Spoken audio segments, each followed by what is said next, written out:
Okey. Sebenarnya kan M tu adalah untuk perkataan, satu perkataan yang bukan bahasa Melayu atau bukan bahasa Inggeris. Cikgu tak ingatlah apa nama dia. Tapi perkataan tersebut bermula dengan huruf M dan perkataan tu adalah tak silap cikgu bahasa Latin atau bahasa Greek. Ah, Apa nama dia cikgu tak ingat pula, tiba-tiba tak ingat. Tapi M tu dia adalah berdasarkan daripada satu perkataan yang bukan bahasa Melayu, bukan bahasa Inggeris. Sebab semua tahu in history dalam sejarah matematik sendiri, memang kesemua konsep-konsep matematik ni banyak ditemui oleh orang-orang bukan orang Melayu, bukan orang Inggeris. Dia lebih kepada orang Greek, orang Yunani, orang Latin, orang-orang belah-belah Eropah, Eropah Barat sana kan. So M tu sendiri adalah berdasarkan perkataan bahasa asing. Jadi jangan pelik dengan M yang digunakan dalam gradient ataupun kecurangan. Jangan awak ingat M tu adalah untuk meter. Jangan awak confuse pula M tu untuk mass. Dalam tajuk ini khas kita guna M tu untuk kecerunan ataupun gradient sahaja. So janganlah confuse dengan tajuk lain. Okay, so kat dalam slide ni ada dua rumusan lah sebab kita ada BM in English. So kita tengok BM lah. So untuk mencari kecerunan atau diwakili dengan huruf M, kita ada tiga cara, tiga method, tiga jalan kira, tiga formula. M yang pertama adalah apabila jarak mencancang bahagi dengan jarak mengufuk.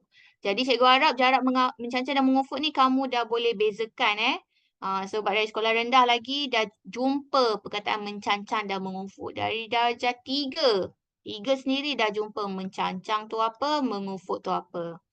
Okey, mencancang tu adalah pergerakan objek dari bawah ke atas atau atas ke bawah. Jadi mencancang ni kita boleh jumpa ataupun perhatikan dia punya nilai berdasarkan paksi Y. Mengufuk pula pergerakan objek dari kiri ke kanan atau kanan ke kiri. Dan nilai tersebut kita boleh tengok daripada paksi X. Okey. Kalau nak menggunakan formula jarak mencancang bahagi jarak mengufuk, selalunya dia akan bagi dalam SATA cards and then dia tidak ada paksi X dan paksi Y. Nampak kat sini dia terus ada line QP and then dia hanya ada kotak-kotak saja yang boleh kita kira. Kotak-kotak itu dinamakan sebagai unit. So jarak mengufuk kita nampak Q ke kanan, kita nampak dia gerak sebanyak 3 kali. From Q, we can see that there are 3 units to the right. And then kalau nak ke P pula, dari bawah ke atas, kita nampak dia gerak sebanyak 4 kali. Move upwards 4 units. Jadi nak mencari dia punya M, kita bahagi sahaja. For example, here M equals to jarak mencancang kita ada berapa tadi? 4. And then mengufuk kita ada 3. So, kecerunan atau M untuk gambar yang pertama ini adalah 4/3. Maksudnya kecerunan untuk QP. Garis lurus QP adalah 4/3. So, kalau soalan you jumpa soalan bentuk macam ini, dia tak ada paksi, tak ada skala. So, you boleh guna pengiraan unit secara mencancang dan mengufuk. Kalau jumpa pula soalan macam nombor 2 ni. Dia ada paksi X dan paksi Y. And then kita nampak ada 2 titik pada setiap hujung garis lurus itu. Okay, yang dekat bawah tu kita nampak dia ada koordinat. Kat situ kita boleh nampak kat bawah ni ada koordinat, dekat atas ni pun ada koordinat. Jadi kat bawah tu dilabelkan sebagai koordinat yang pertama. So ada X1 and Y1. X1, Y1. Lepas tu dekat atas tu adalah koordinat yang kedua. kedudukan yang kedua. So, kita ada X2 and Y2. X2, Y2. So, bila dalam soalan garis lurus yang diletakkan, dilukis dalam graf yang dalam sata cards yang ada paksi X dan Y dan dekat paksi tu pula ada skala. Ada skala. So, for example, here dia guna skala 2, 4, 6, 8. 2, 4, 6, 8. Ada skala. So, dekat skala tu kamu boleh nyatakan koordinat objek tu. Koordinat kedudukan point pada hujung garisan tersebut. Jadi, bila boleh buat atau boleh nyatakan koordinat X, Y, so boleh guna formula M equals to Y2 tolak Y1 bahagi X2 tolak X1. Jadi boleh nampak perbezaan. Cara pertama tadi yang mencancang mengufuk dengan yang kedua tu. Perbezaannya hanyalah tidak ada paksi XY dan tiada skala XY pada yang pertama. Lepas tu kalau yang ketiga pula. Kalau ketiga, cara ketiga nak cari kecerunan ketiga adalah negatif ataupun tolak. Negatif lah. Negatif pintasan Y bahagi pintasan X. Okey, ini apabila garis lurus itu dia sentuh dekat garis paksi X dan paksi Y. Dia sentuh. Jadi bila dia sentuh, kita ambil nilai yang berada di paksi X dan paksi Y. Terus. Tidak perlu letak koordinat. Tak perlu cari XY, S1 and Y1, X2, Y2 tak payah. Sebab dia dah sentuh kat garisan X dengan paksi X dan paksi Y. So, gunakan sahaja nilai yang ada, tapi make sure kena ada negatif. Jadi ketiga-tiga ni, dia punya objektif adalah nak mencari kecerunan ataupun gradient ataupun M. Dia punya objektif sama, tapi nak mencari atau jalan kira atau formula tu berbeza mengikut jenis soalan. Mengikut garis lurus tu berada dalam bentuk macam mana. Sama ada dia hanya dalam sata cards ataupun dia berada di graf yang ada nilai skala paksi X atau Y. Ataupun dia ada dalam graf paksi X dan paksi Y dan dia sentuh garisan paksi X dan paksi Y. Jadi setiap itu ada perbezaan. Okay, siapa yang tak clear boleh terus cakap dengan cikgu. Kalau nak cikgu ulang, cikgu boleh ulang. Kalau tak faham boleh terus tanya.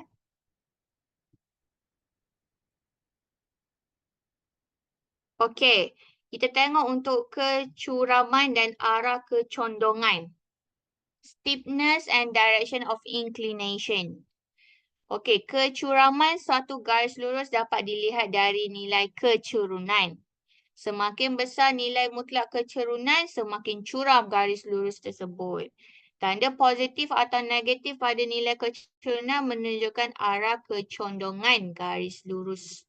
So, for example, kalau kamu kira nilai kecerunan and then dapat jawapan akhir dalam positif atau negatif, itu menentukan arah kecondongan garis. So, positif negatif ni penting untuk kita nyatakan arah kecondongan. Okay, and then nisbah jarak mencancang kepada jarak mengufuk digunakan untuk menentukan kecerunan suatu garis lurus. Semakin besar nilai kecerunan, semakin curam garis lurus.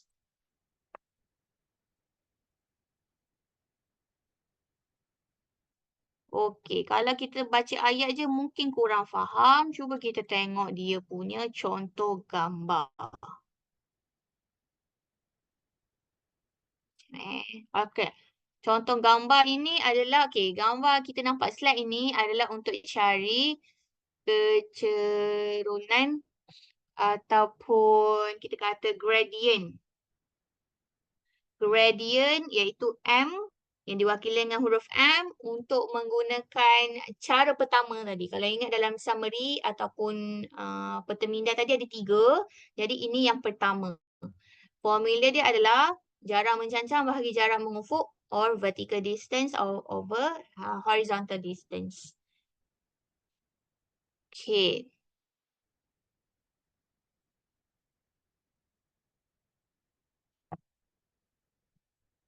let's say here. Okay, let's go through this example. Okay, okay, kita ada berapa soalan? 4 soalan. Okay, kita try buat a few. Nak buat semua tak sempat kot. Sekejap. 24 slides. Okay, kita try buat satu daripada soalan nombor 1. Hitung kecurunan garis lurus dalam setiap rajah yang berikut. So, calculate the slope of the straight line in each of the following diagrams. Okay, let's try only for, let's say for A only. Kita buat A sahaja. Okay, so to find A, kita nampak ada 3 garis kan sebab ada segitiga. But actually sebenarnya kita hanya nak mencari kecerunan untuk garis lurus yang condong ini sahaja. Nampak garis lurus ini condong. Jadi kita kena mencari dia punya kecerunan ataupun gradient. So what is M for this straight line? Okay. So kita gunakan formula M sama dengan jarak mencancang bahagi jarak mengufuk or vertical distance divided by horizontal distance. So vertical means tegak. So kita ambil nilai yang tegak. Tegak tu dari bawah ke atas atau ke atas ke bawah. So nilai untuk A tegaknya adalah 100 cm. Horizontal distance adalah melintang. Horizontal maksudnya melintang. So kita ambil nilai melintang. Melintang tu adalah kedudukan objek atau yang bergerak dari kanan ke kiri atau kiri ke kanan. So kita ada 50 cm. So 100 bahagi 50 or 100 divided by 50, you will get 220.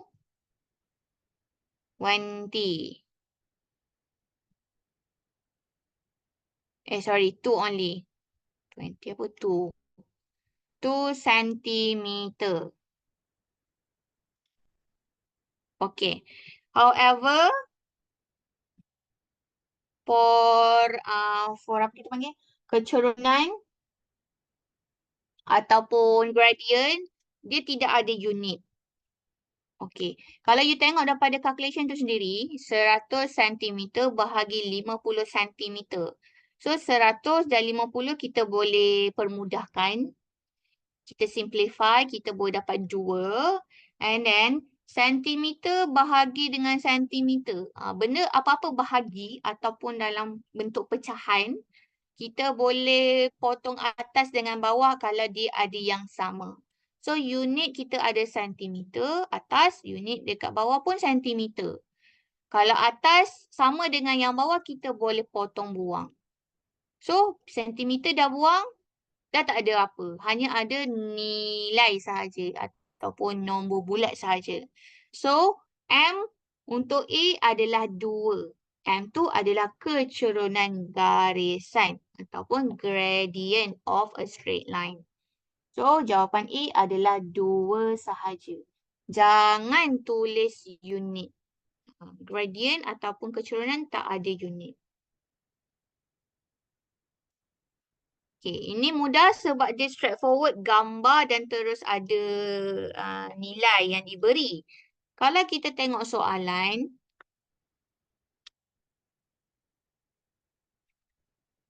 okay, soalan ni pun cikgu rasa mudah jugalah kan sebab dia ada gambar, bantuan daripada gambar. Okey, raja di sebelah menunjukkan kanak-kanak sedang menuruni papan gelonsor di taman permainan. Panjang garis lurus yang menyambungkan titik A dan B adalah setinggi 2 meter. So here we can see there is a triangle, ada segitiga. AB 2 meter. Okay, panjang garis lurus yang menyambungkan titik C dan B ialah 3 meter. So, apa ni kita panggil? Vertical distance ataupun jarak mengufuk 3 meter.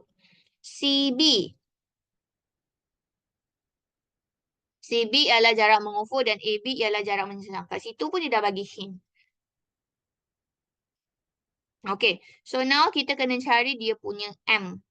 Gunakan formula yang sama macam tadi. M equals to mencancang bahagi mengufuk. Mencancang bagi mengufuk. Ataupun horizontal. Alah. Vertical. Vertical divided by horizontal distance. So, vertical adalah mencancang AB, iaitu kita ada 2 cm. Sorry, bukan 2 cm, 2 meter. Mengufuk or horizontal, yang apa ni, yang melintang, kita ada 3 meter. Okay. So, kita boleh bahagikan 2 meter bahagikan 3 meter. At the end, you akan dapat 2/3. Meter tu kita potong atas bawah. So, meter dah tak ada. Jawapan dia 2/3. M equals to 2/3. Kalau you nak letak 2/3 boleh. Kalau nak tukar dalam perpuluhan pun boleh. Tapi jarang jawapan gradient ataupun kecerunan kita bagi dalam perpuluhan. Paling kurang kita bagi dalam bentuk pecahan.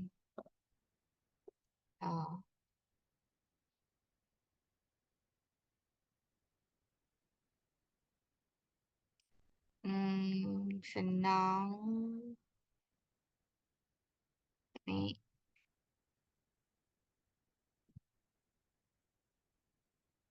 Hmm. Okey, lepas tu sekejap cikgu nak tengok slide.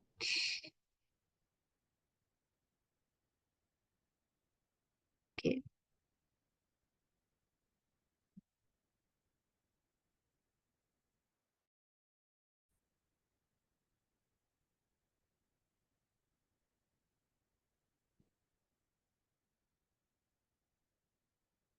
Okey, soalan nombor 4. Luas permukaan keratan rentas bagi dinding batu berbentuk segitiga bersudut tegak ialah 12 meter dan ketinggian 6 meter.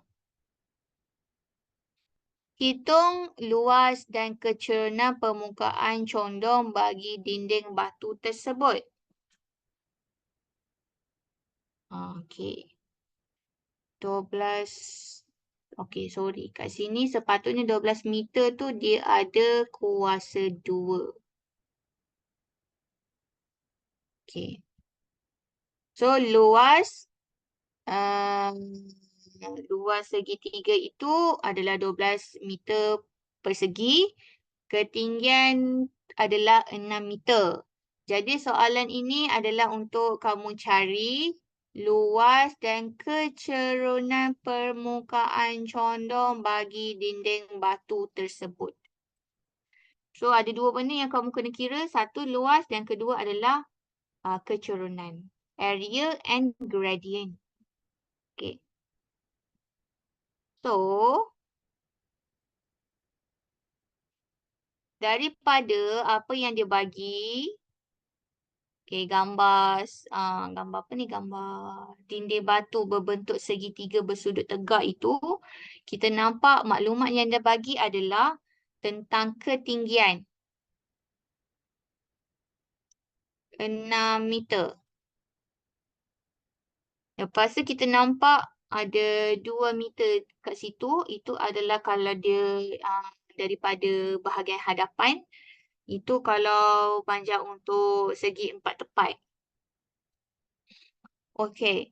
Lepas tu kita perlu cari sisi yang berkaitan. Okay, kita boleh selesaikan, kita kembangkan formula untuk luas. Sebab dia dah bagi luas segitiga tu adalah 12 meter kuasa 2.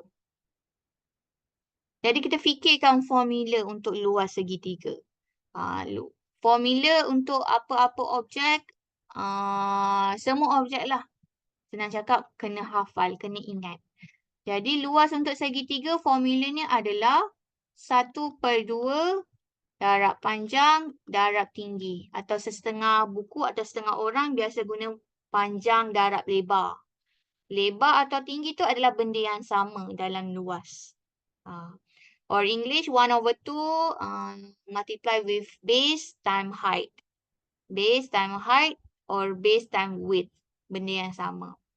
Okay. So, kita dah ada 12 meter kuasa 2. Kita tak ada panjang tapi kita ada tinggi. Tinggi yang diberikan adalah 6 meter.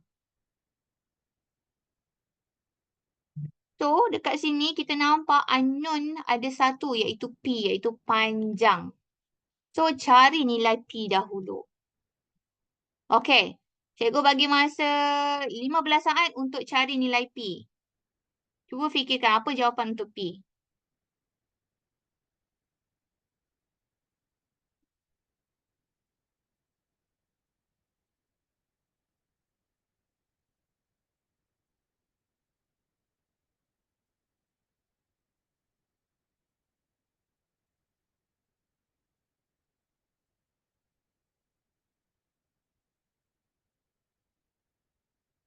Okey, siapa ada jawapan tolong bagi tahu.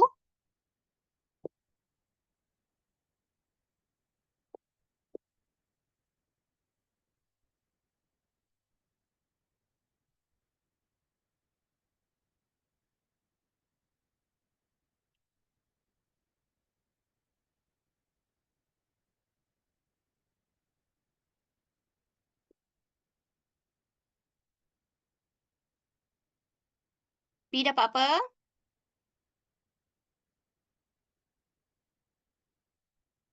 Okey, ada yang jawapan ke? Yes, thank you Alif. P sama dengan 4. Apa unit untuk P?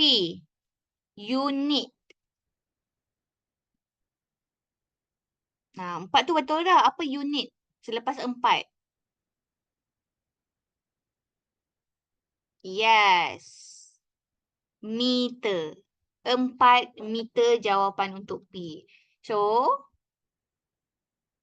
dekat right side, belah kanan kita selesaikan dulu 1/2 darab dengan 6. So, eventually you dapat 3 meter kan. 1/2 darab 6 tu sama dengan 6 bahagi 2 lah. Dapat 3. So, 12. Nak dapatkan P tu, kita akan bahagikan 12 dengan 3. Okey. 12 dalam meter kuasa 2. 3 tu dalam meter.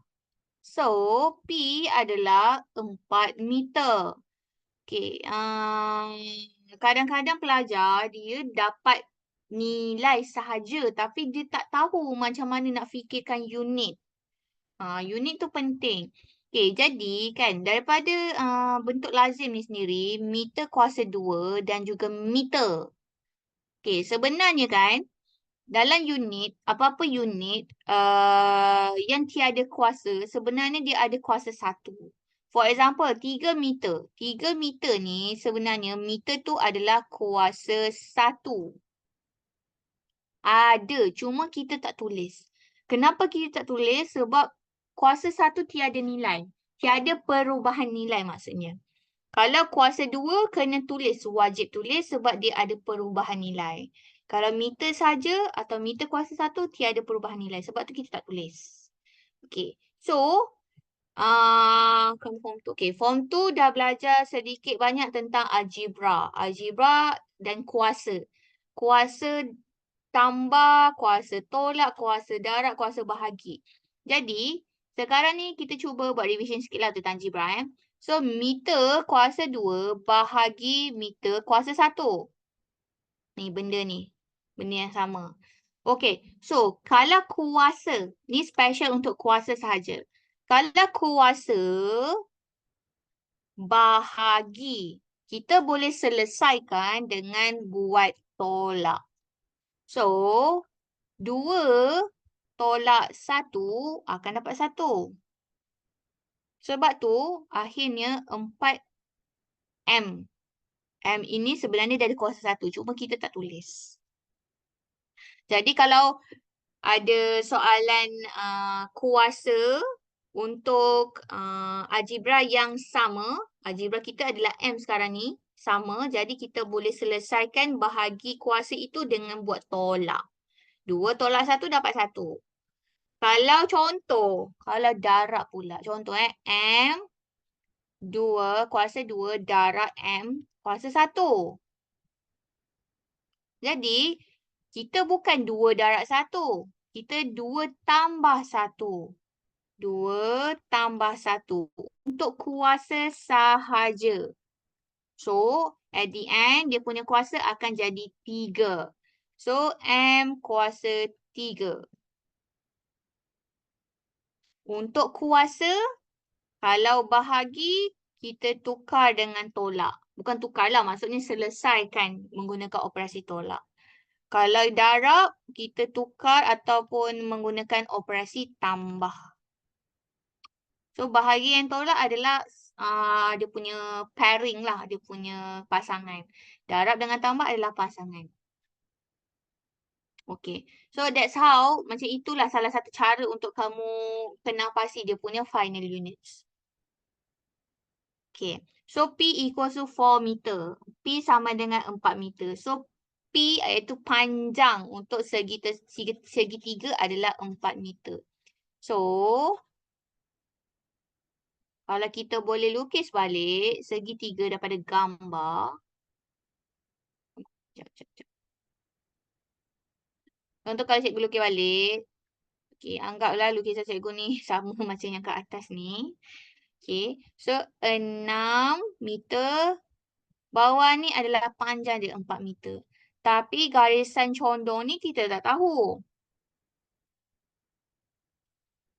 Garisan condong kita tak tahu. Okay, so macam mana kita nak cari garisan condong tu? Kita boleh gunakan theorem Pythagoras ataupun the Pythagoras theorem. Pythagoras theorem hanyalah untuk segitiga yang mempunyai sisi panjang yang nilai dia paling besar. So, dari sini kita boleh gunakan theorem Pythagoras. Pythagoras. So, theorem Pythagoras, dia punya formula adalah A kuasa 2 tambah B kuasa 2 sama dengan C kuasa 2. So, A tu adalah mana-mana lah panjang atau tinggi tak kisah. Contohlah A kat sini, B kat sini. C adalah untuk dia punya hypotenuse. Hypotenuse. Cikgu rasa ejaan tu betul kot. Hypotenuse adalah untuk sisi yang paling panjang. Kita wakilkan dengan huruf C. So, A kita dah ada 6 kuasa 2. B dah ada 4 kuasa 2. C yang kita tiada. So, nak mencari C, kita kena square root kan ataupun punca kuasa 2 untuk 6 kuasa 2 tambah 4 kuasa 2. Ni cikgu buat shortcut teruslah. Cikgu terus punca kuasa 2 kan dia tu. Okay.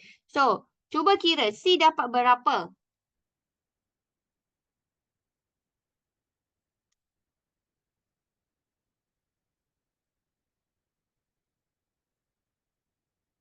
Tekan kalkulator, terus boleh dapat jawapan. Make sure tekan dengan betul lah. Kalau salah tekan memang dapat lain.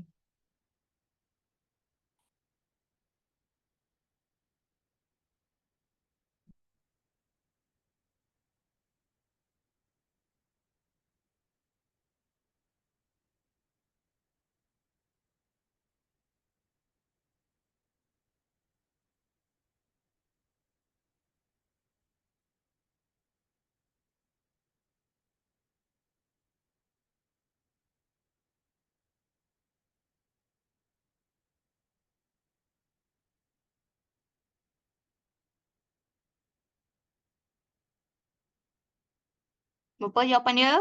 C sama dengan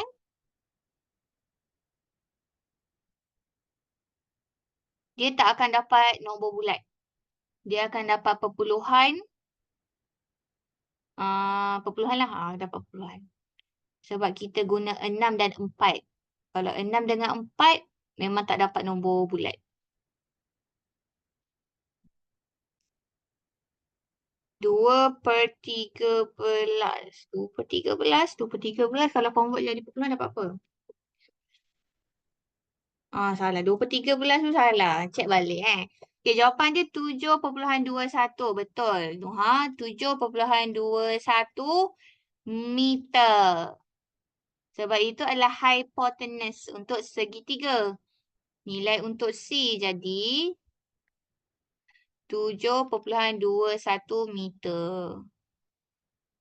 Okay, so kita dah dapat sisi secara menyendeng. Sisi yang sengit tu. Kenapa kita kena cari sisi ini?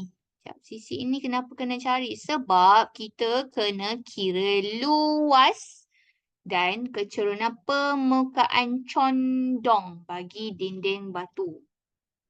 Jadi perlukan nilai 7,21.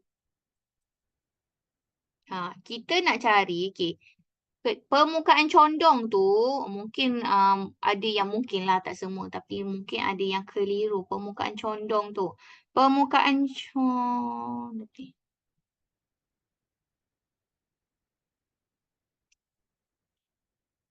Dua punca kuasa 13. Sekejap cikgu.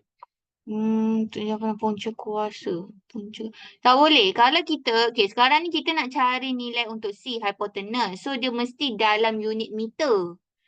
Jadi, kalau unit meter, kita kena bagi exact value. Maksudnya, kita kena bagi nombor bulat ataupun perpuluhan yang tepat.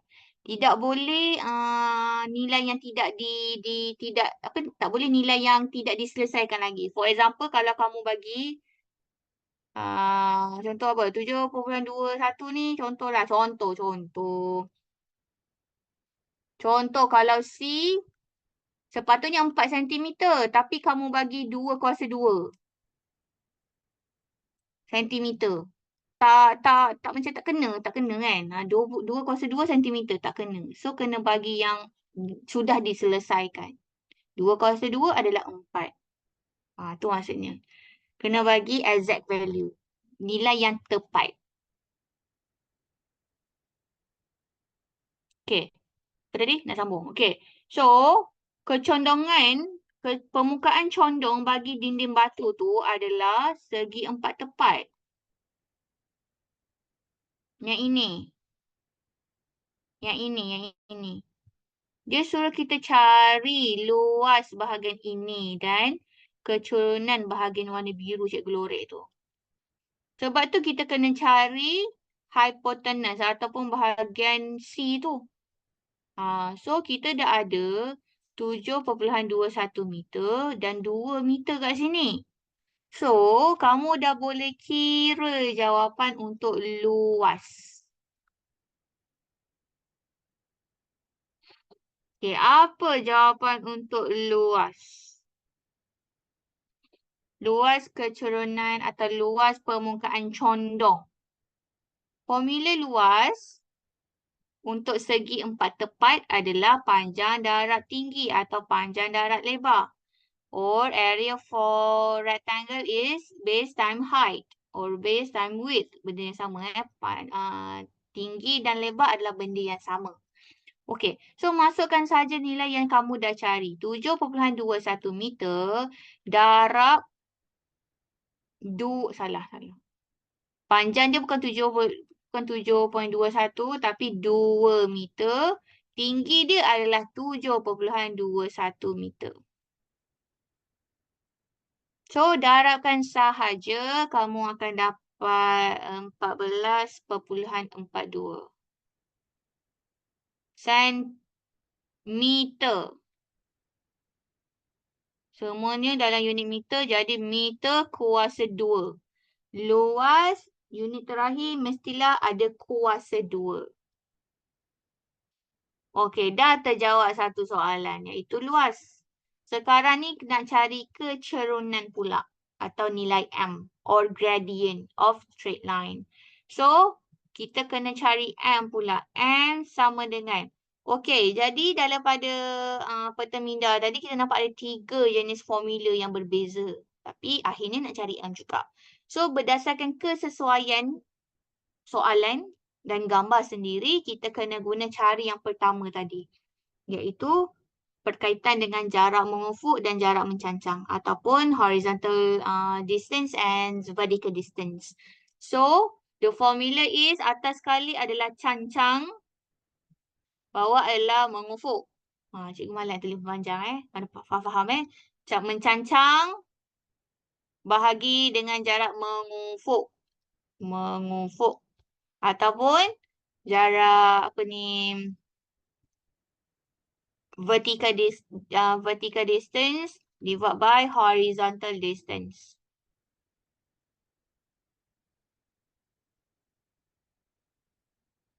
Okay. So, kita boleh cari nilai terus. Okay. Dekat sini, cancang dan mengufuk tu adalah berdasarkan nilai daripada bentuk segitiga ni. Sebab kita tak boleh gunakan 7.21 dan 2 meter. Sebab itu bukan dia punya dia tak ada ketinggian ni. Ini dia macam tu je. Nak cakap Kita nak cari kecerunan garis merah ni. Nampak tak cikgu buat? Kecerunan garis merah ni. Jadi kita perlu berikan ataupun nyatakan nilai untuk mencancang dan mengufuk. So, mencancangnya adalah 6. Mengufuk dia adalah 4 di bawah. Okay, so M equals to 6 meter bahagi 4 meter.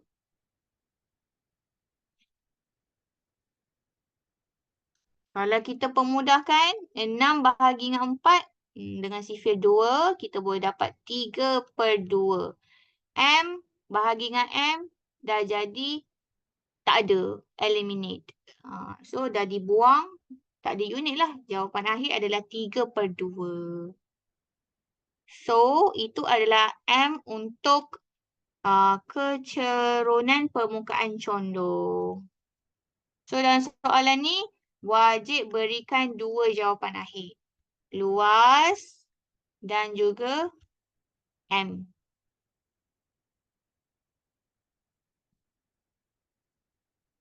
Okey. Ada soalan? Boleh tanya?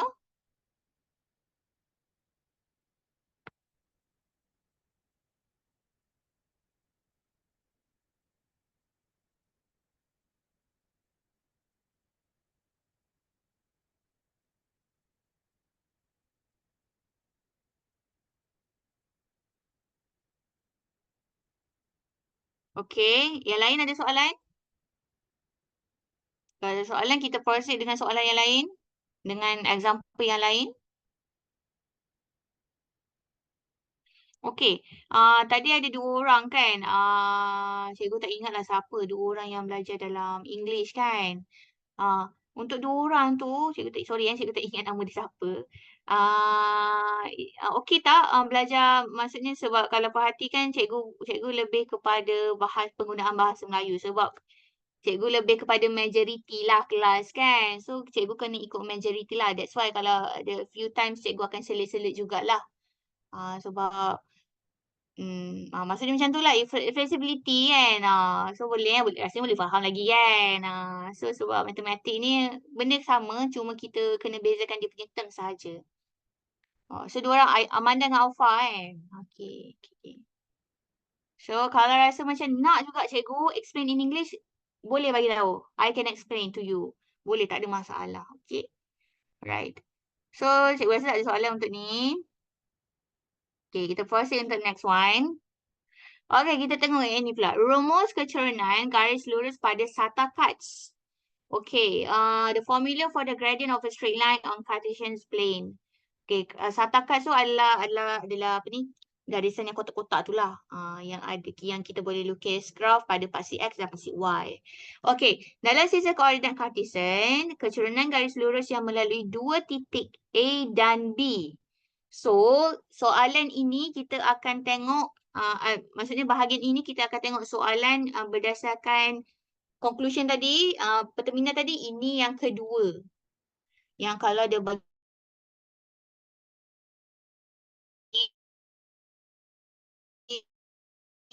graf paksi X, paksi Y dan kita boleh sebab tu kalau kat sini kita nampak dua titik A dan B dan ada koordinat X1, Y1, X2, Y2. Okey, lepas tu kita boleh kira menggunakan nisbah jarak mencancap pada jarak mengukur. Okey, titik persilangan antara garis lurus dengan paksi Y dinamakan pintasan X. Titik persilangan antara garis lurus dengan paksi Y dinamakan pintasan Y. Okey, ini contoh secara general lah. Okey, beza atas dengan bawah ni, atas ni untuk bahasa Melayu, bawah tu untuk English. Itu je bezanya, tapi benda yang sama. Okey, kat sini, okey. Yang belah kiri ni. Belah kiri ni adalah contoh apa ni, nak mencari M menggunakan konsep yang kedua. Yang kita boleh cari koordinat untuk point hujung straight line tu. Kalau yang belah kanan ni pula, this one untuk contoh soalan gambar yang ketiga dalam perteminda tadi. Yang dia lalu terus dekat garis paksi X dan Y. So kalau nampak, kita fokus dekat yang belah kanan ni. Kalau nampak, kosong Y. X kosong. So, kita boleh cari koordinat juga. Boleh nyatakan koordinat. Tapi salah satu koordinat tu dia mesti kosong. Sebab dia berhenti di atau dia lalu di atas garisan paksi X dan Y. So kalau dia point itu dia lalu atas pintasan X, dia punya Y tu akan jadi kosong. Ni hanya ada nilai X sahaja. Kalau point atau garisan itu lalu di atas paksi Y, dia hanya ada nilai Y. Jadi X tu dia bernilai kosong.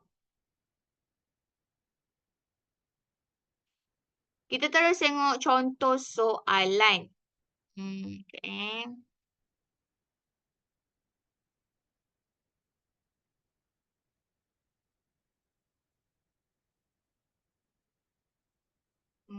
Saya nak tengok ada berapa banyak. Okey, tak banyak. Ni sikit je. Okey. Okey. Alright. So, kita tengok soalan nombor 5 tapi kita try buat satu sajalah. Okey. Hitung keturunan suatu garis lurus yang melalui setiap pasangan titik berikut. Okay, to calculate the slope of a straight line that passes through each of the following pairs of points. Okay, kita cuba tengok soalan A lah. Okay, A. Kita ada nampak point A and then dia lalu dekat titik asalan. Iaitu kosong ataupun origin lah, iaitu O. So, A tu kita nampak ada koordinat 3 and 6, 3 dan 6. 3 untuk X, 6 untuk Y. So,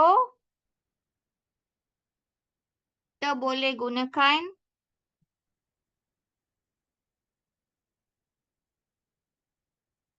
formula M sama dengan Y over X. Y over X. Okey, disebabkan point kat sini, satu point dia berada di origin ataupun titik asalan. Nilai dia kalau kita buat koordinat untuk point dekat bawah tu, obviously lah point dia akan jadi, koordinat dia jadi kosong, kosong. So, boleh je kalau nak jadikan titik pada O atau titik pada origin tu sebagai kosong-kosong, kita boleh setkan dia. Okay, maksudnya soalan macam ni mudah je. Sepatutnya kamu hanya perlu bahagi 6 dengan 3. Sebab kita hanya gunakan 6 dengan 3 dekat A. Sebab point bawah tu dekat kosong-kosong. Tak ada nilai. Tapi katakan nak mudah faham, pemahamannya hanyalah adalah koordinat di A ni kita boleh label sebagai X2, Y2. Koordinat di kosong atau origin atau O ni kita boleh labelkan sebagai X1, Y1. X1, Y1. So, kalau ikut formula asal lah kan. Formula asal, kita tahu Y2 tolak Y1, X2 tolak X1. Jadi kalau masukkan dalam formula, 6 tolak 0, 3 tolak 0. Selalunya atas, bahagian atas ni, kita jadikan dia sebagai point yang kedua. Yang ni lah A lah jadi point yang kedua. Yang bawah tu selalunya kita akan jadi point yang pertama. Sebab kita akan ambil point yang paling dekat dengan origin ataupun titik asalan sebagai yang pertama. So, disebabkan titik pada O ataupun origin atau titik asalan tu adalah 0, 0. So, memadai kalau kita terus buat 6 bahagi 3. Ataupun kalau takut-takut macam tak faham, kita boleh buatlah 6 tolak 0 bahagi 3 tolak 0. Sebenarnya akan dapat jawapan yang sama. So, kamu akan dapat jawapan dia adalah 2. Tak ada unit untuk gradient atau kecerunan. Hanyalah nombor sahaja, iaitu 2. Konsep dia sama untuk B, C, D. Cumanya kalau tengok C dengan D tu mungkin sedikit berbeza sebab dia ada negative value. Tapi pengiraan dia sama sahaja. Okey. So soalan ni kita guna cara yang kedua. Formula yang kedua yang ada coordinates. Okey. Kalau kita tengok nombor 6 pula tak ada gambar. Dia hanya bagi terus koordinat untuk pasangan point. Okey. Hitung kecerunan garis lurus yang melalui setiap pasangan titik yang berikut. Okay, let's try for D. D, G and H. G dan H kita ada koordinat G, kita ada koordinat H. Okay, cikgu bagi masa 1 minit untuk kamu kira jawapan M untuk D. 1 minit. Cuba cari jawapan untuk D.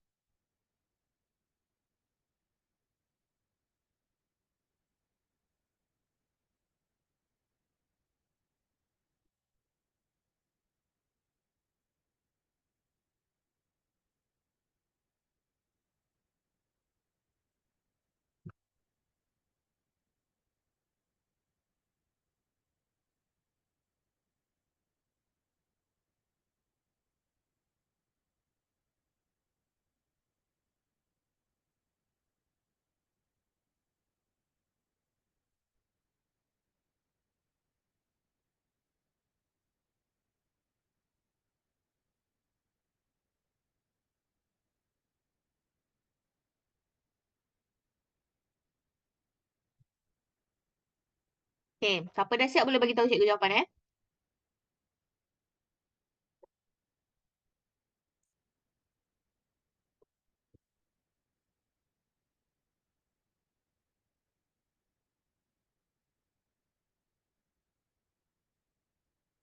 Okay, for D, G and H. So, as I said before, normally kita labelkan G tu sebagai yang pertama, H tu sebagai yang kedua. So, untuk formula M equals to Y over X. So, kita akan kumpulkan koordinat dekat paksi Y dahulu untuk H dengan G. So, dia akan jadi HY minus GY over HX minus GX. Kat sini cikgu tak ganti 1 and 2. Cikgu terus letak perwakilan point G dengan H tu. Okay, kalau kamu nak letak X1, X2, Y1, Y2 pun boleh, tak ada masalah. Tapi kalau macam tu mungkin kamu kena label sikit lah dekat soalan. Okay, so M equals to HY, kita ada 1. GY, kita ada 4. Okay, bahagi HX, kita ada 6. GX, kita ada 2. Selesaikan saja, kita dapat negatif 3. dengan 4. Negatif 3/4 or negatif 3/4. Soalan ni dia ada negatif. Nilai akhir negatif. Jadi, hati-hati semasa mengira. 1/4 dapat negatif 3. Tu kena hati-hati. So, jawapan akhir dia adalah negatif 3 sama dengan 4. Negatif 3 bahagi 4. Itu jawapan dia. So, untuk coordinates, untuk pairing of coordinates ni, you kena ingatlah. Selalunya point yang paling depan ni, kita labelkan dia, kita anggap dia adalah untuk yang pertama. So, yang belakang dia, kita letak sebagai kedua. Jadi, kalau dalam formula, nombor 2 bahagi dengan nombor 1. 2 bahagi dengan 1. So, kita letakkan 2 bahagi 1. Bukan 2 bahagi 1. Maksudnya Y. Sorry, 2 bahagi 1. Y. Y yang atas. Y yang kita kena letak bahagian atas. X adalah bahagian di bawah.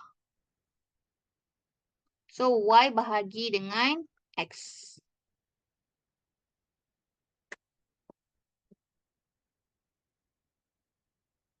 Okay. Ini soalan straightforward sebab dia dah bagi dalam koordinat terus. Kita tengok untuk soalan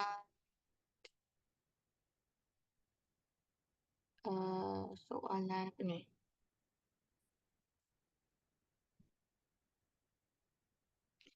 Soalan nombor 7. Okay, soalan nombor 7. Kecurunan satu garis lurus PQ ialah negatif 1 dengan titik P2 negatif 1 dan jarak mengufuk titik Q ialah 3 unit ke kiri dari paksi Y. Nyatakan koordinat Q. Okay, soalan ni dia tak straightforward sebab dia dah macam reverse daripada belakang. Soalan macam ni, kamu kena banyakkan kreativiti, imajinasi dan sangat membantu kalau kamu lukis dulu. So, lukis satu garis lurus secara menyengit. Okay, so kat sini kita dah tahu dia adalah P dan Q.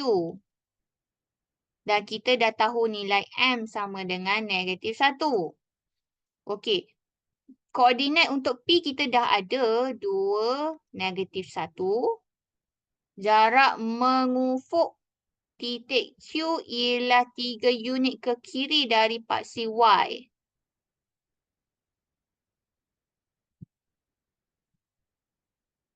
Okey, 3 unit ke kiri. Mengufuk 3 unit ke kiri. Y. Untuk Q Okey, so nyatakan koordinat Q. So kat sini kita boleh tulis dulu formula untuk mencari M. Dan formula mana yang bersesuaian? Kita kena gunakan formula yang kedua. Sebab formula kedua berkaitan dengan coordinates. X1, Y1, X2, Y2. So, kita jadikan apa ni? Q dan P. Kita akan gunakan Q dan P. Q Y minus PY divide QX minus PX.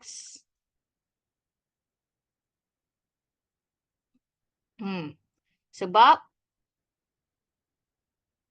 P adalah yang di bawah. Q adalah yang kedua. So, selalunya bahagian yang kedua kita letak di hadapan. Maksudnya macam ni lah. Apa ni?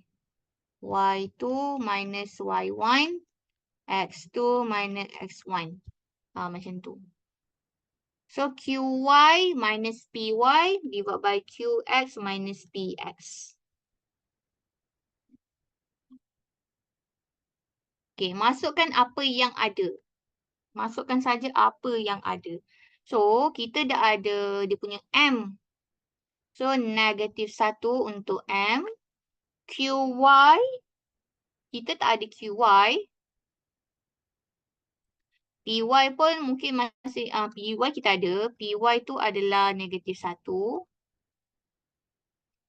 Negatif 1. Kemudian bahagi dengan QX. Okey, letak dulu QX. Lepas tu kita letak untuk PX. PX kita ada 2. Okey, mungkin kita boleh letak kurungan untuk mengelakkan daripada kita tersilap kira, tersilap baca. So, sekarang yang tinggal hanyalah QY dan QX. Yang kita tak pasti. Yang kita tak tahu. Okey, untuk selesaikan apa ni, solution ataupun equation ni, kita perlukan satu saja unknown. Kalau ada 2 unknown sekarang macam QY dengan QX ni, tak boleh selesai. Kita kena ada satu. So, antara QY dengan QX ni, kita kena gantikan nilai yang ada.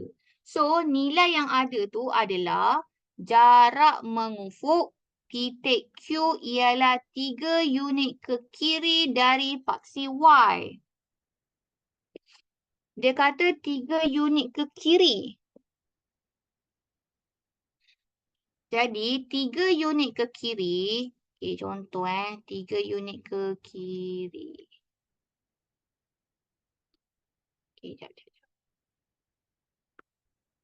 Contoh, kalau kita boleh lukis paksi. X, C, Y. Dia kata 3 unit ke kiri. Ke purple. 3 unit ke kiri. So, bila 3 unit ke kiri, kita boleh tahulah nilai dia macam dia reverse. Dia bukan ke depan, dia ke belakang. So, nilai dia akan jadi negatif 3. Negatif 3. Okey, negatif 3 ni dah tetap. Kita dah tahu. Tapi masalahnya kita nak letak dekat QY ke QX. Itu persoalan dia. Jadi, apa-apa cikgu cakap tadi, apa-apa objek atau apa-apa kedudukan yang bergerak dari kiri ke kanan atau kanan ke kiri itu adalah jarak mengufuk. Jarak mengufuk tu adalah pergerakan yang melalui paksi X. Jadi, negatif 3 ni adalah untuk QX. QX. Okay, so QX. So, kita boleh gantikan nilai QX daripada equation ni. QX adalah negatif 3. So, kita dah ada satu unknown saja iaitu QY. Kita boleh cari. Okey. Apa nilai untuk QY? Cuba kira.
Okay, siapa dapat jawapan?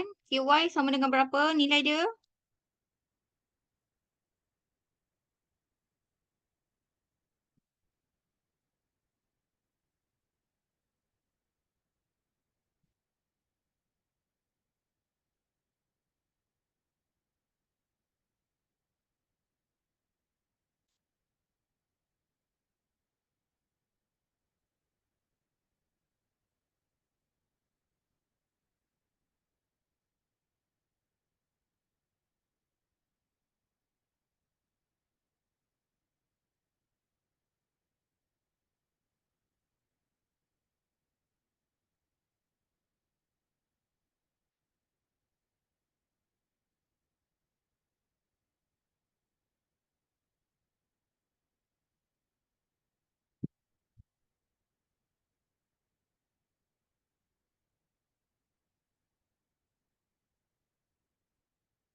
Okay. Cikgu kira QY dapat 4. Macam mana dapat 4? Okay. First thing first, kamu kena permudahkan dulu simbol ataupun sign yang ada. Positif, negatif tu kena permudahkan dahulu. So, QY negatif atau tolak negatif 1 sama simbol, jadi automatik dia akan jadi tambah. QY tambah 1. Kemudian per, untuk bawah pula, negatif 3 tolak 2. So, negatif sign dengan tolak sama. Jadi kamu kena buat operasi tambah. 3 tambah 2 sama dengan 5. Lepas tu, tengok balik simbol yang mana kena letak. Positif ke negatif. Kita ikut simbol pada nombor yang lebih besar. So, antara 3 dengan 2, 3 tu adalah lagi besar. Jadi kita ambil sign yang ada pada 3. So dekat 3 tu ada negatif. Sebab tu negatif 5. Okay. Lepas tu kita boleh pindahkan negatif 5 kepada negatif 1 ni. Dengan buat operasi darab. Kenapa darab? Sebab negatif 5 asalnya di belah kanan dia adalah bahagi. Jadi bahagi pindah ke kiri dia akan jadi darab. So, negatif 5 darab negatif 1 dapatlah 5. 5 sama dengan QY tambah 1. So, QY sama dengan 5 tolak 1 sama dengan 4. So, QY sama dengan 4. QX kita dah ada tadi. Kita dah dapat negatif 3. Soalan ni adalah untuk kita nyatakan koordinat Q.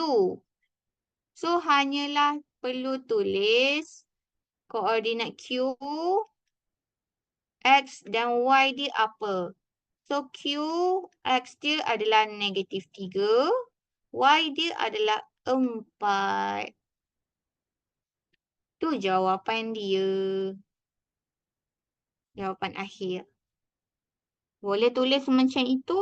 Ataupun kalau kamu nak buat ayat panjang sikit pun boleh. Koordinat Q sama dengan negatif 3 dan 4. Boleh juga. Tak ada masalah. Asalkan negatif 3 dengan 4 tu ada.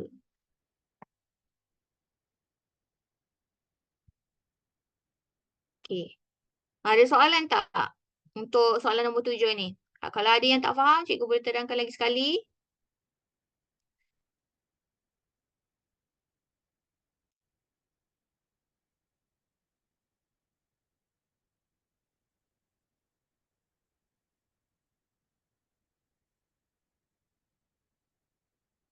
Okey, kalau tak ada, kita proceed untuk soalan seterusnya.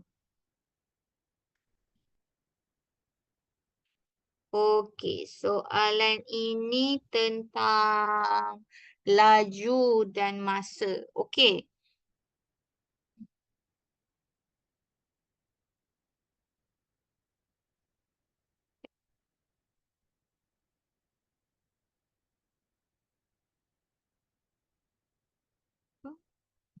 Okey, dah habis. Okey, sempat.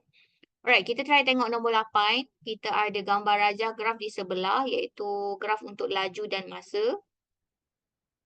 Okay, rajah di sebelah menunjukkan graf laju masa bagi pergerakan sebuah motosikal dalam masa 60 saat. So, kita nampak masa dia ada daripada 0 hingga 60 dalam saat. So, ada dua soalan kat sini. A, nyatakan laju motosikal dalam keadaan seragam or uniform condition. Okay, second B, hitung nilai V. V stand for laju lah. Laju kat sini. Ataupun V tu sebenarnya untuk velocity. Jika motosikal tersebut memecut pada 0.88 meter per second square ataupun meter per saat kuasa 2 dengan T mewakili untuk saat bersamaan dengan 15. Okey, perhatikan daripada gambar rajah ini. Okey, kita tengok untuk A dahulu. Nyatakan laju motosikal dalam keadaan seragam. Jadi kamu kena tahu macam mana nak baca apa graf laju dan kamu kena tahu pattern untuk pergerakan laju dalam keadaan seragam ataupun kalau dia bertambah, meningkat dan sebagainya. Okey. Jadi kalau dalam keadaan laju yang seragam, dia kata laju, nilai laju. Jadi, kamu kena nyatakan nilai yang berada di paksi Y sahaja. Kita hanya perlu nyatakan nilai yang berada di paksi Y sahaja. Jangan pula kamu bagi nilai daripada T ni. Jangan. Sebab dia tak nak masa. Dia nakkan laju. Jadi, seragam or uniform. Seragam atau uniform maksudnya keadaan yang mendatar. Yang dalam satu garis lurus secara melintang. Yang tiada perubahan kelajuan. Dia motosikal tu bergerak. Gerak je tapi tidak bertambah kelajuan. Dia steady je. Dia tak laju, dia tak perlahan. Steady sahaja. Okay. So, daripada graf ni kita nampak kelajuan yang seragam adalah daripada titik asalan hingga ke point B. Ini adalah kelajuan seragam or uniform speed.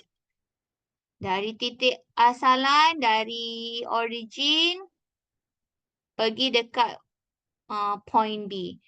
Okay, so kita nakkan laju sahaja. Laju dia berapa? Lajunya adalah 20. So, jawapan untuk A adalah 20 meter saat negatif 1. Meter saat negatif 1 ni juga boleh ditulis sebagai meter per saat. M per S. Benda yang sama. Okay. And then kalau B, dia suruh cari nilai V. Hitung nilai V. Jika motosikal tersebut memecut pada 0.88 meter per second kuasa 2 dengan T sama dengan 15.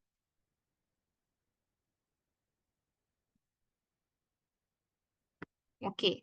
So,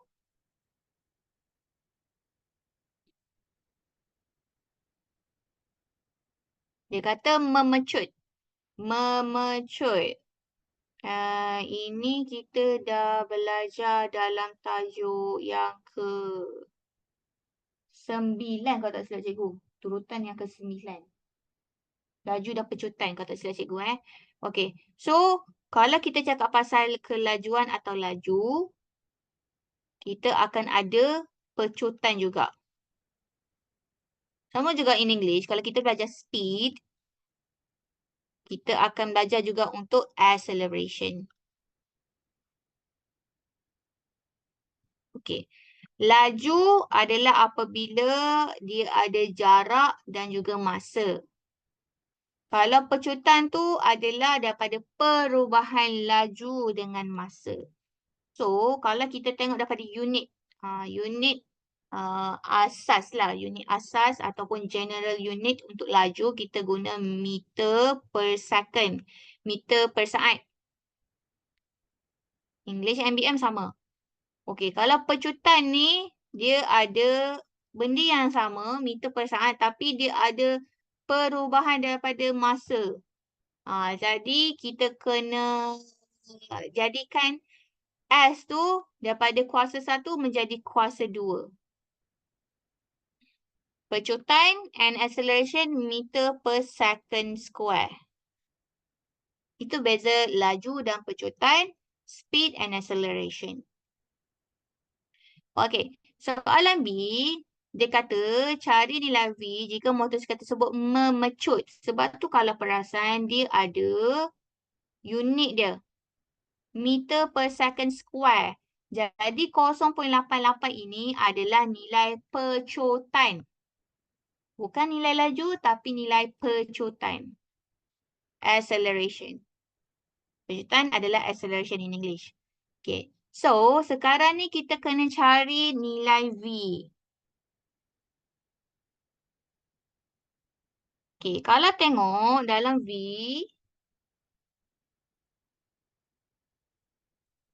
kalau tengok dalam graf, salah. Kalau tengok dalam graf, V dia adalah dekat sini. Okay, V dia adalah dekat situ. Okay, lepas tu dia kata T adalah 15. So, T kat sini 15. Okay, so sekarang ni kita kena apa ni, cari nilai V.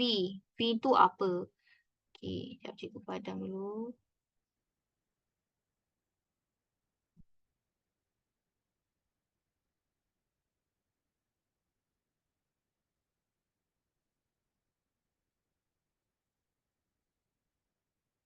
Okay, pecutan adalah apabila kita ada nilai V yang kita nak cari, kita kena tolak dengan 20 meter per saat. Kita akan bahagi dengan masa pula. Masa kita ada 40 saat tolak dengan 15 saat. Okey. Kalau tengok bahagian atas, kita tengok satu-satu . Yang bahagian atas ini adalah untuk kelajuan or speed. Bawah pula adalah untuk time, masa atau time. Macam cikgu cakap tadi, kalau untuk pecutan, kelajuan bahagi dengan masa. Or speed divided by time. So, kita ada pecutan. Okay. Kenapa kita kena ada tolak? Sebab ini adalah kita nak mencari perubahan, perbezaan daripada pergerakan motosikal tu daripada B pergi kepada C. Kenapa kita fokus dekat B kepada C? Nampak line ni. Sebab daripada titik asalan, dia hanyalah mempunyai kelajuan yang seragam. Dekat 20 meter per second. Seragam. Tak ada pecutan. Kalau kelajuan seragam, maksud dia tak pecut. Dia tak tekan minyak. Dia tak tekan brake. Dia relax dia bawa motor. Tak ada pecutan. Tiba-tiba dekat B, kita nampak graf dah makin naik. Bila makin naik, maksudnya ada pecutan. Ada acceleration. Sebab tu kita fokus dekat garisan B hingga C sahaja. Kenapa tak fokus C sampai ke yang bawah tu? Sebab C hingga ke bawah ini bukan pecutan. Ini adalah nyah pecutan. Nyah pecutan adalah benda yang negatif daripada pecutan. Dia macam berhenti perlahan, dia perlahankan dia punya kelajuan, kemudian dia berhenti. Kita tak nak nyah pecutan, kita nak pecutan sahaja. In English, acceleration, pecutan, deceleration adalah nyah pecutan.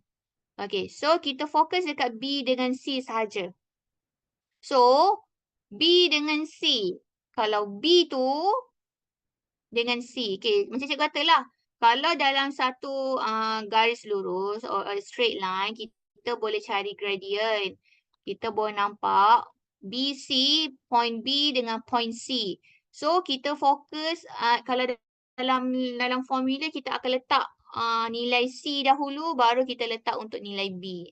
So, C, dia ada V dan dia ada 40. Untuk C. Dia ada V dan dia ada 40.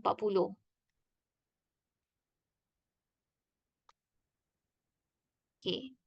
So,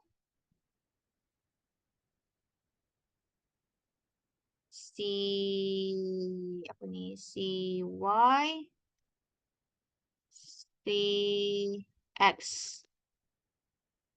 Lepas tu kita tengok dekat B pula.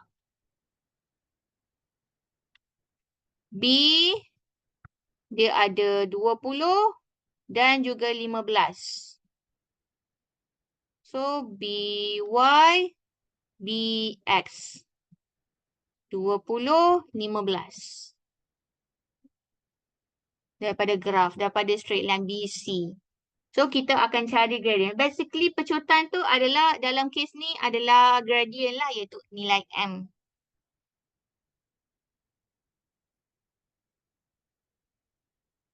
T tu sama dengan 15 saat. T kat mana? T yang mana?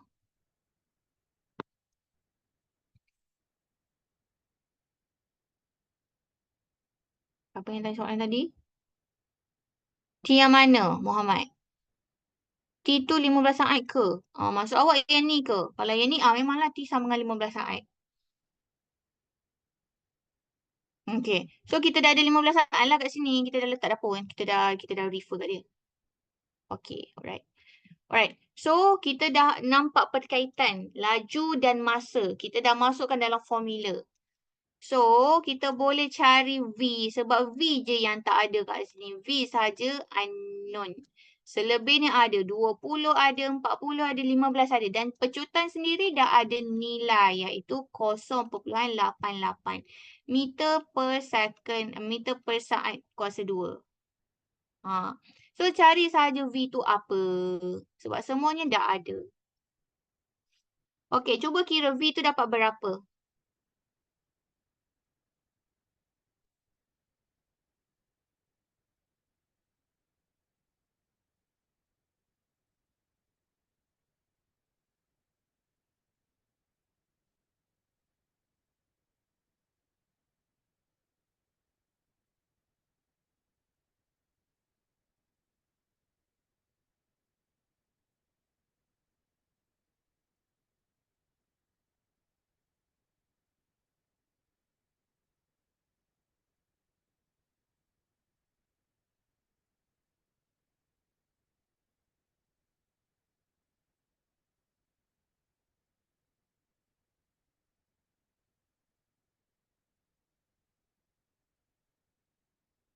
Okey, cikgu kira cikgu dapat 42 untuk V. Tapi lagi sekali, 42 tu unit dia apa? Siapa boleh beritahu? 42 tu unit dia apa?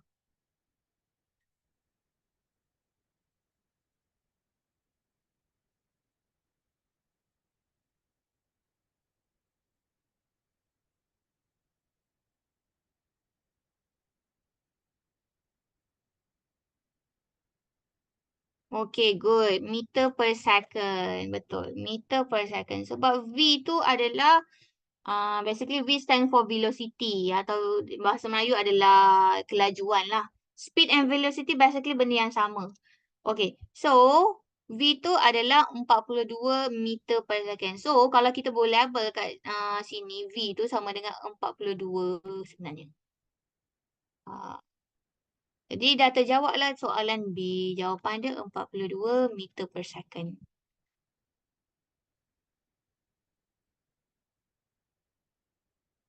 Kalau kamu faham konsep kelajuan dan pecutan dan formula dia sangat membantu untuk faham soalan nombor 8 ni. Kalau let's say kamu masih lagi apa kita panggil macam masih lagi keliru kelajuan dan pecutan, konsep dia macam mana, formula dia macam mana, mungkin soalan ni agak sukar untuk kamu faham. Jadi kamu kena kukuhkan pemahaman dekat tajuk kelajuan dan pecutan. This one you can buat, you boleh buat lah. InsyaAllah.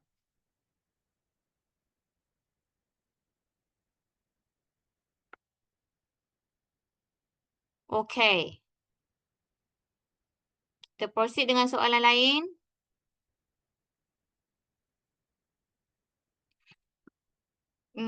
Soalan nombor 9.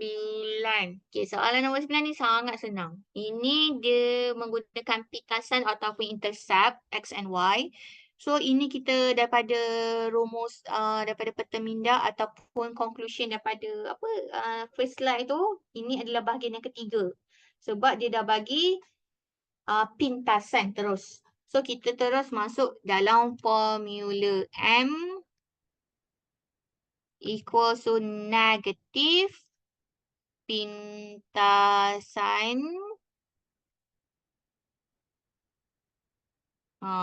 pintasan ni kedudukan atas dengan bawah tu kena betul lah. Jadi kalau dalam nak mencari M selalunya atas adalah untuk Y. Bawah adalah X. So atas pintasan Y bahagi dengan pintasan X ataupun Y intercept divide by X intercept. So kita try nombor A sahaja. So, A pintasan Y dia adalah 1. X dia adalah 4. So, dia punya kecerunan ataupun gradient adalah negatif 1/4. Ini sangat mudah. Sangat-sangat mudah. Dia macam free marks kalau dia keluar dalam exam. Tapi cikgu tak rasa soalan ni keluar exam pun. Okay. Sangat mudah. Okay, kalau ini pula. Okay, ini pun mudah. Cara je sama macam soalan sebelum tadi. Soalan nombor 9.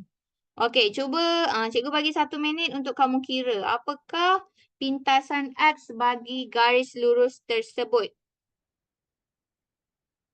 Baca soalan dan fikirkan jawapan dia. Boleh kira.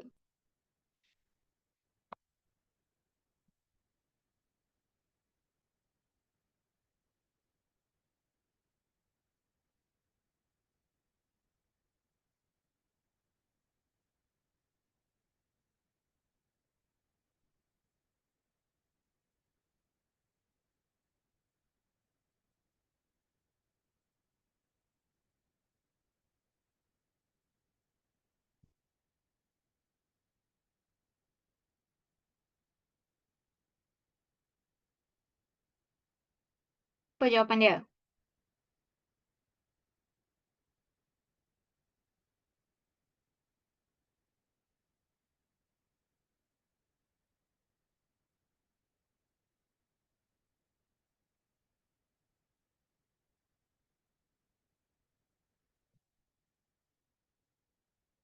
Okay, apa jawapan dia? Jangan lama sangat soalan ni. Senang je.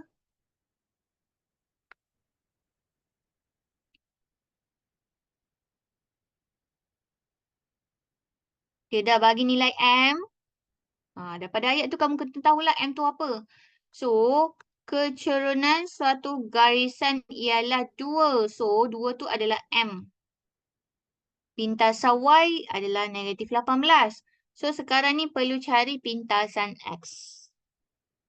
So, masukkan dalam formula M sama dengan negatif pintasan Y bahagi pintasan X. Masukkan apa yang ada. Dia dah bagi M sama dengan 2. Pintasan Y pun dia dah bagi negatif 18. Yang perlu cari adalah pintasan X sahaja. So, Apa jawapan dia?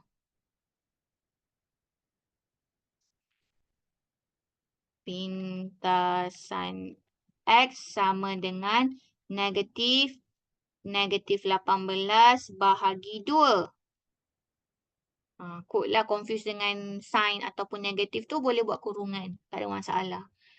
Okay, so negatif 18 bahagi 2 kita dapat negatif 9. Tapi sebab kat luar tu dia ada negatif lagi sekali. So negatif-negatif jadi positif. So akhirnya akan dapat 9. Pintasan X jawapan dia adalah 9. Siapa yang dapat negatif 9 tu hati-hati. Dia mesti lupa nak tukar dengan simbol negatif ni. Simbol negatif ni ada Ada dalam formula. Jawapan dia 9 bukan negatif 9. Negatif positif ni pun memainkan peranan. Sebab negatif 9 nilai dia sangat berbeza dengan 9.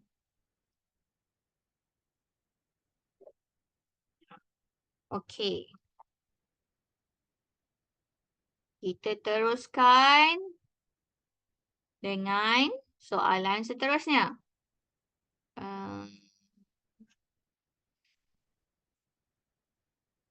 Termasuk ni dulu sebab cikgu takut tak sempat nak ni.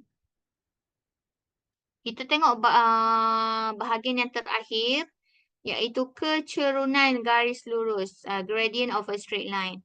Okey, kat sini kita akan tengok nilai sesuatu kecerunan berdasarkan keadaan garisan tersebut. Okey, semakin garis lurus AB menghampiri keadaan mencancang, semakin besar nilai kecerunan dan sebaliknya. Maka semakin besar nilai mutlak kecerunan, semakin curam garis lurus. Okey. Ayat ini kita boleh fokus dekat gambar di bawah. Okey. Kalau kita tengok graf di sebelah kiri, graf at the left side, kita nampak perbezaan dengan yang belah kanan pula. Garis AB kiri dengan garis AB kanan. Okay. Dia kata kalau point pertama ni, dia kata semakin garis lurus AB menghampiri keadaan mencancang. Mencancang adalah paksi Y. So, anggap gambar di kiri, gambar satu, gambar di belah kanan, gambar yang kedua. Jadi, position straight line ni, daripada satu, dia naik ke atas sikit. Dia gerak macam apa? Dia gerak menghampiri paksi Y. Dia dah macam sedikit tegak. Dia menghampiri garisan Y. So, menghampiri paksi Y. Menghampiri paksi Y bermaksud dia menghampiri keadaan mencancang. Jadi, garisan tu ataupun dia mempunyai nilai cerun yang lebih besar. Okay. Jadi, bila nilai cerun makin besar, nilai kecerunan pun besar. Jadi, sebab itu kalau kita compare gambar satu dengan gambar yang kedua, M1 adalah 2, M2 adalah 4.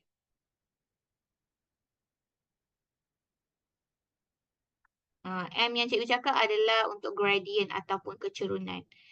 Okay. Pada asal M sama dengan 2, tapi bila garisan AB tu dah menghampiri paksi Y, dia dah makin ke arah ketegakan, dah keadaan mencancang, dia punya nilai kecerunan makin besar.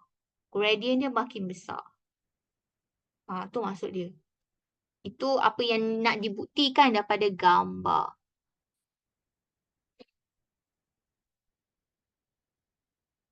Okey. Lepas tu kita tengok pula untuk kat sini. Kita tengok yang bahagian kiri dahulu. Okey, bahagian kiri ni. Koordinat Y bagi mana-mana titik dalam suatu garisan lurus yang selari dengan paksi X adalah sama. Okey, maksudnya kalau kita ada satu garis lurus yang selari dengan paksi X, koordinat Y dia adalah sama. Oleh itu kecurunannya ialah sifar. Ataupun nilai M dia sama dengan kosong. M sama dengan kosong. Kalau kamu ada straight line, kamu buat garisan yang melintang dari kiri ke kanan atau kanan ke kiri yang selari dengan paksi X. Contoh paksi X, paksi Y. Jadi tiada kecurunan. Tiada kecurunan lah sebab dia tak gerak ke paksi Y. Dia tidak ke arah mencancang. Dia hanya macam baring dia. Bayangkan kalau diri kamu baring kat atas lantai, kamu tidak akan ada rasa kecuraman sesuatu ketinggian. Kalau contoh kamu diri, kamu macam ke depan atau ke belakang badan, kita boleh rasa badan kita nak jatuh atau tak seimbang. Tapi kalau kita baring, kita kan statik atas lantai kan, tidak ada pergerakan. So, kita punya kecerunan adalah kosong, tidak ada perubahan. Tapi, kalau kata belah kanan pula, koordinat Y bagi mana-mana dua titik dalam satu garis lurus yang selari dengan paksi Y adalah sama. Ini akan memberikan kecerunan yang tidak tertakrif. Tertakrif maksudnya undefined. Undefined tu dia ada nilai, cuma kita tak tahu nilai dia berapa. So, kita boleh labelkan dia sebagai infinity. Sebab tu nampak ada simbol infinity kat sini. Undefined or infinity. Dia ada nilai, dia bukan sama kosong, tapi dia ada nilai. Okey, so ini kalau kita ada garisan menegak pula. Contoh kalau kita ada paksi X dan paksi Y, dia tegak sahaja. Dari bawah ke atas atau ke atas ke bawah. So, anggap macam kamu berdiri lah. Kamu berdiri tegak, tegak je. Tapi ada kemungkinan, ada possibility untuk kamu jatuh ke depan atau ke belakang. Ada kecuraman badan tu kan kalau kita tegak kan. Boleh jadi. Kalau contoh badan yang kurus, tegak je diri tapi kadang-kadang angin kuat tiup badan dia. Boleh jadi dia ke depan sikit. Kadang-kadang kalau angin tolak dari depan ke belakang sikit. Ada kemungkinan untuk kita jatuh. So itu adalah kemungkinan jatuh tu adalah ruang untuk kecerunan. Tapi kita tak tahu berapa nilai dia. Undefined ataupun infinity. Tu beza dia belah kiri dengan belah kanan. Kalau kita baring, gradient dia sama kosong atau M sama kosong. Tapi kalau kita tegak, berdiri tegak, dia punya M adalah undefined ataupun infinity. Itu maksud gambar ini dan ayat-ayat tersebut.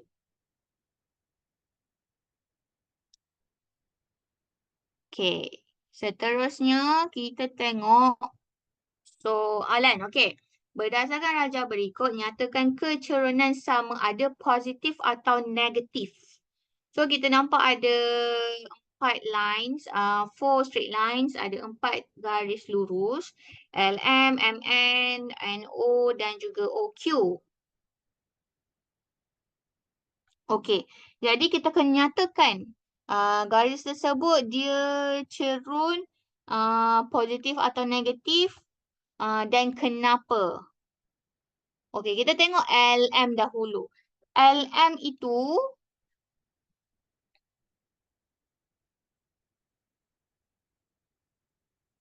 LM.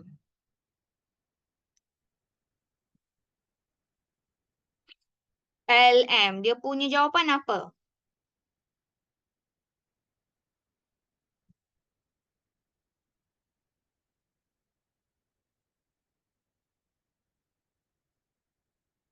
Positif ke negatif?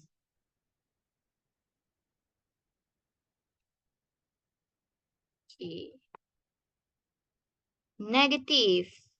Ya, jawapan dia negatif. Kenapa negatif? Kena bagi tahu juga kenapa. Negatif. Kenapa negatif?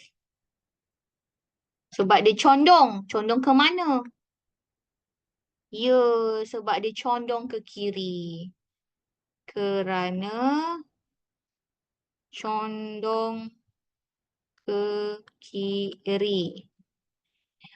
Kalau LM atau ML lah.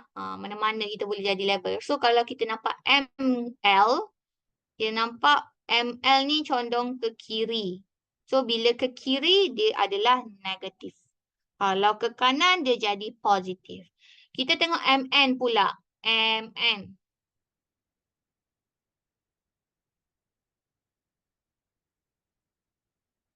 Selalunya kita akan memandang atau jadikan point yang paling di bawah sebagai reference point. Sebagai point asalan. So, kalau soalan A tadi, LM, point yang bawah adalah M. L dengan M. So, jadikan M tu sebagai titik asalan dan nak ke arah L. Jadi, M nak ke arah L, dia akan ke kiri. Bila ke kiri, dia condong ke kiri, dia adalah negatif. So, kalau yang B pula, MN, M dengan N. So, M yang kat bawah. N jadikan reference juga. Jadi, M nak pergi N, dia menegak ke atas tapi ke arah kanan. Condong sedikit ke kanan. So, bila condong ke kanan, dia adalah positif. Betul. Positif kerana condong ke kanan. Okay. NO pula. NO.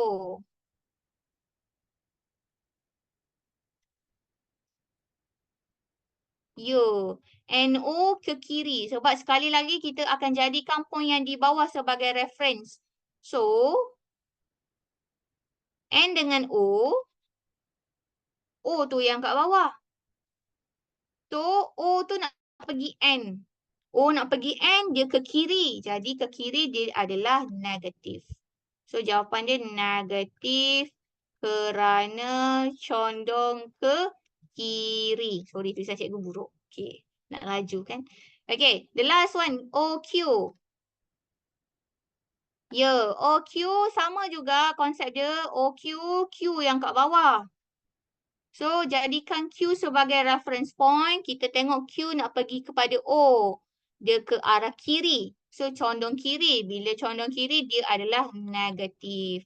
Negatif kerana condong ke kiri. Oh, dah. Okay. Itu jawapan dia. So, kalau dapat soalan macam ni, kamu kena bagi tahu positif, negatif dan juga kenapa. Gerak ataupun condong ke arah kanan atau kiri. Sekejap.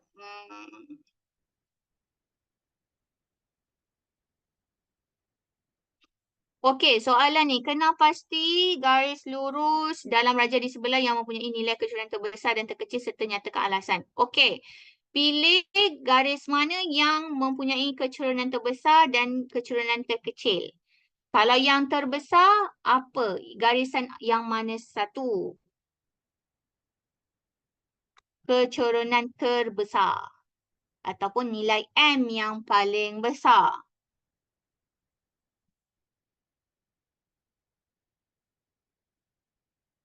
Nah, ini kita kena tengok dia punya apa?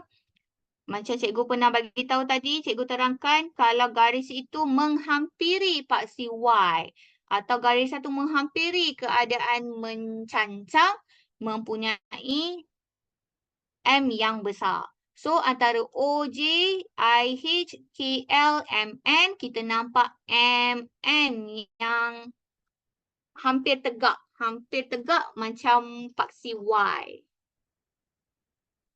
MN mempunyai nilai kecurangan terbesar. Sebab alasannya adalah kerana garisan MN menghampiri keadaan mencancang. Kalau terkecil pula, berlawananlah terbalik sahaja. Ya, kalau dia menghampiri garisan di paksi paksi X ataupun keadaan mengufuk, macam dia hampir baring, hampir baring tu mempunyai kecurangan yang terkecil. Jadi OJ yang mempunyai kecurangan terkecil.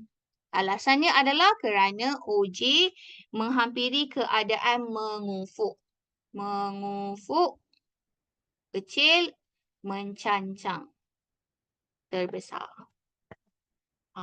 Itu cara untuk kita jawab berdasarkan kedudukan atau arah garis lurus itu. Okay, so kita dah habis untuk tajuk kecurahan garis lurus or gradient of this gradient of a straight line. Okay, so okay. Alright, so itu saja untuk hari ini. Ada soalan tak? Siapa ada soalan untuk tajuk 10 ini?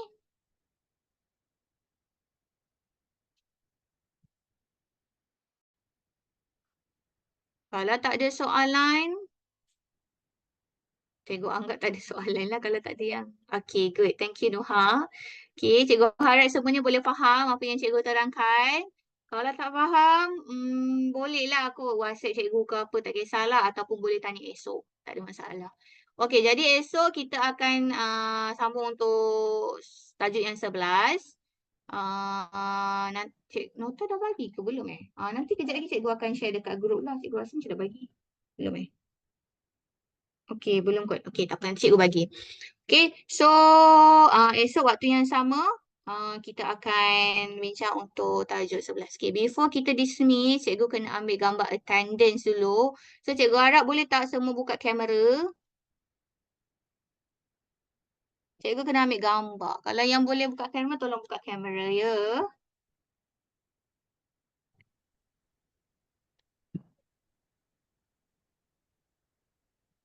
Zarif. Zarif pernah kelas dengan cikgu ke Zarif? Zarif. Ke bukan? Okay. Oh, tak pernah. Dari flying kot. Okay, alright. Tak apa. Yang tak boleh buka kamera, tak apa. Tapi yang boleh buka, seboleh-bolehnya buka lah. Okay. Ada lagi tak? 5 saat. 5, 4, 3, 2, 1. Okay, tak ada. Okay. Cikgu screen je lah. Okay. 3, 2, 1. Okay, thank you everyone. Kita jumpa esok. Terima kasih. Assalamualaikum. Terima kasih.